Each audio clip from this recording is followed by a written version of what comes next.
কি ব্যাপার? মাছগুলো এমন অদৃশ্য হয়ে গেল কেন? আয় সর্বনাশ! বেশি লোভের আশায় সর্বস্ব হারালাম নাকি? তাড়াতাড়ি চালের উপর পুকুরটা দেখি তো।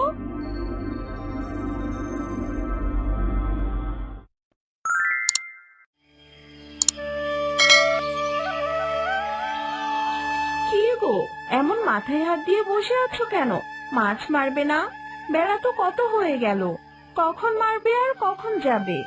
হায় কপাল, পুকুরের দিকে একবার তাকিয়ে দেখো, কি আর মারবো এখানে। এ কি সর্বনাশ হয়েছে! আমার পুকুর ভরা মাছ সব এইভাবে মরলো কি করে? জানি না গো, কিচ্ছু জানি না। কত টাকার মাছ আমার, কি করে মরলো এরা? আর আর এখন আমি সংসারটাই বা কি করে চালাবো, তাও তো জানি না। চলো ঘরে চলো, মাথা ঠান্ডা করে বসবে চলো।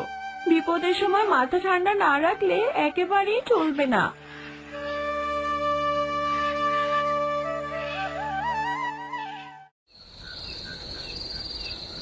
মা মা, জানো আমি আজ ওই উত্তর দিকের বনে কি দেখেছি?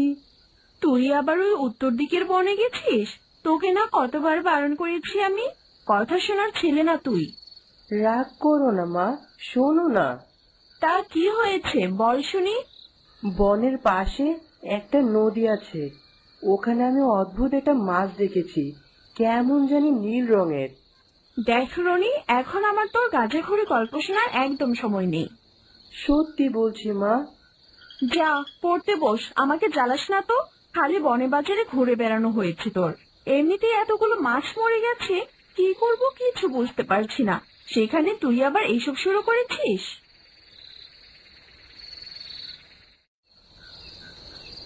মা তো আমার কথা বিশ্বাসই করলো না। মাকে দেখালে ঠিক বিশ্বাস করতো, কিন্তু ওরকম মাছ নদীতে এলো কোথা থেকে? এত সুন্দর নীল রঙের মাছ তো আমি কখনো দেখিনি। কাল আবার যেতে হবে ওখানে, এই মাছের রহস্য কি তা জানতেই হবে আমাকে।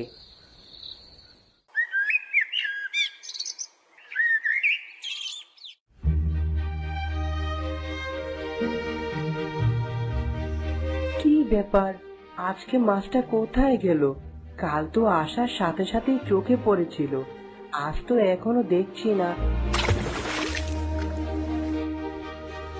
আরে, এই তো মাছটা, কি সুন্দর দেখতে। তুমি আমাকে খুঁজছিলে কেন? ও মা, তুমি কথাও বলতে পারো, বেশ মজা তো। হ্যাঁ, পারি তো। তুমি কি সুন্দর দেখতে গো।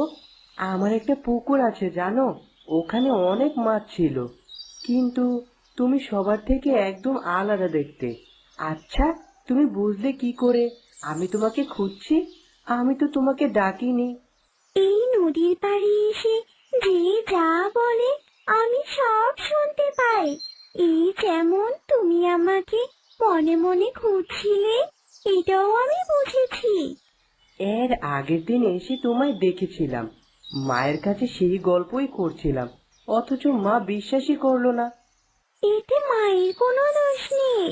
আসলে আমি এমনই অদ্ভুত যে কেউই আমার কথা বিশ্বাস করবে না আমাকে না দেখে। আচ্ছা, আজ আমি তবে আসি। মা, তুমি তো কাল আমার কথা বিশ্বাসই করলে না, আজ আমি আবার ওই নীলমাছ দেখেছি। জানো মা, ও তো কথাও বলতে পারে।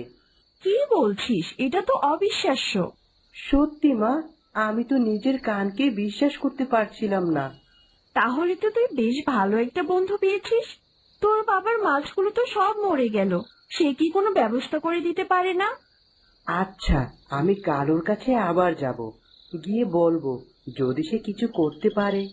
ঠিক আছে, এখন ঘুমিয়ে পড়, অনেক রাত হয়েছে।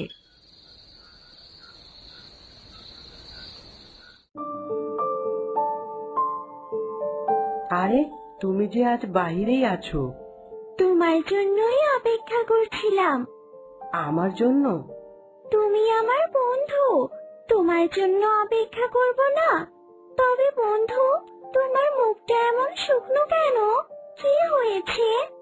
আর বলো না বন্ধু, আমি তোমাকে বলেছিলাম না আমাদের একটা পুকুর আছে, সেখানে তো অনেক মাছ ছিল।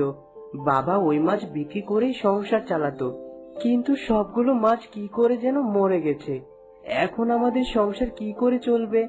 সবাই বড্ড দুশ্চিন্তায় আছে, আর বাবা মায়ের এত দুশ্চিন্তা দেখে আমার একটুও ভালো লাগে না। এই কথা, তোমার বিপদে আমি পাশে দাঁড়াবো না, তা কি হয়? শোনো,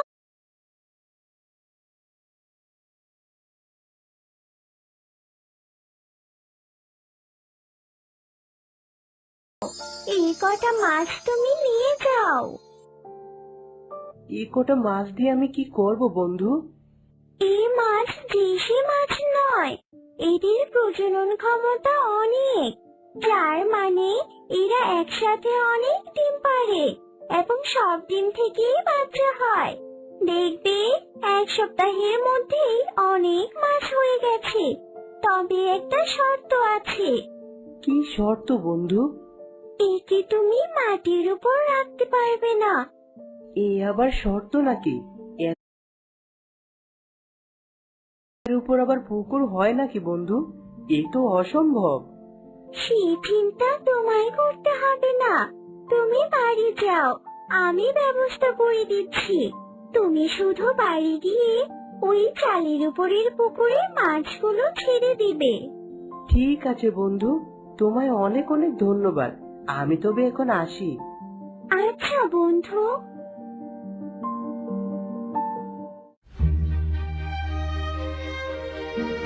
রনি, এসেছিস বাবা? দেখ কি ভয়াবহ কাণ্ড, আমাদের ঘরের উপরে ওরকম পুকুর হয়ে গেল কি করে? তোর নীল মাছ কি আমাদের উপর রাগ করেছে? না মা, না, তুমি অযথাই অত ভয় পাচ্ছ।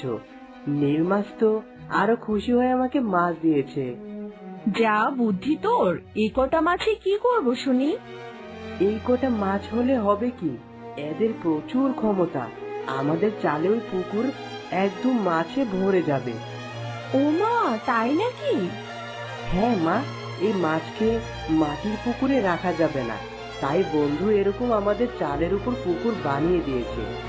তোর বন্ধু অনেক উপকার করলো, তোর বাবা বাড়ি ফিরে দেখলে খুব খুশি হবে। ঠিক বলেছ মা, যাই, আমি এখন মাছগুলো পুকুরে ছেড়ে দিয়ে আসি।